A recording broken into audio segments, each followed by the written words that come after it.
Hello everyone, good morning. ঘড়ি কাঁটায় বাজে ওই 11:30 নাগাদ। তারপরে চলে আসলাম আমরা কলেজে, যেতে আমার দরকার ছিল। এসে দেখি এখানে একটা মুক্ত বিদ্যালয়ের কি স্কুল হয়েছে। যখন আমরা ছিলাম তখন ছিল না, এটা নতুনই হয়েছে। তারপর ভিতরে চলে আসলাম, এসে দেখলাম কলেজের অনেক নিয়ম পাল্টে গেছে। বেশ ভালো হয়েছে, কলেজটা সুন্দর পরিপাটি করে সাজানো এবং গোছানো। আগেও ছিল, কিন্তু এখন হয়তো আরও সুন্দর করে পরিপাটি করে গোছানো হচ্ছে। আর সাইডে কিন্তু এখনও কাজ চলছে। এই গাছটা ছিল আমার খুবই প্রিয়। যখন ক্লাস থাকতো না, আমরা কয়েকজন ফ্রেন্ড মিলে গাছটার নিচে বসতাম। আর এই যে প্রিন্সিপালের রুমে চলে এসেছে, আমার কাজ ছিল আর কি মিটেও গেছে। বারবার কেন এই গাছটার নিচে আমার চোখটা গিয়ে আটকে যাচ্ছে। ফুলগুলো সত্যি অসাধারণ। আর চারপাশটা দেখুন কত সুন্দর, সব মানে গাছ লাগানো। আর কলেজের সবথেকে ইম্পর্টেন্ট রুম যেটা হচ্ছে কমন রুম, অনেকেই রুমটাতে আসতো।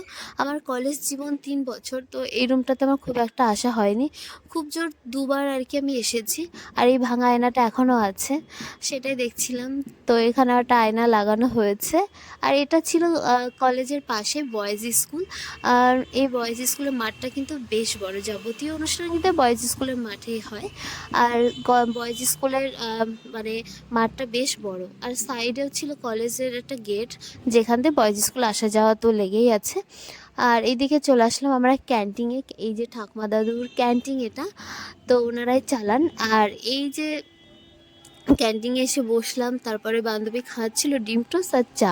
তো ওটা খেয়ে আবার বাইরে চলে আসলাম। এই যে সেই ফুল গাছটা বেশ দারুণ, কিন্তু অনেক ফুল গাছ ছিল, মানে ভীষণই সুন্দর। আর এখানে একটু কয়েকটা ছবি তুলে নেওয়া হলো। আর এখানে গেটম্যান ছিল, যেহেতু ওনার পারমিশন নিয়ে আমরা একটু হলুদ ফুলটা ছিঁড়েছিলাম।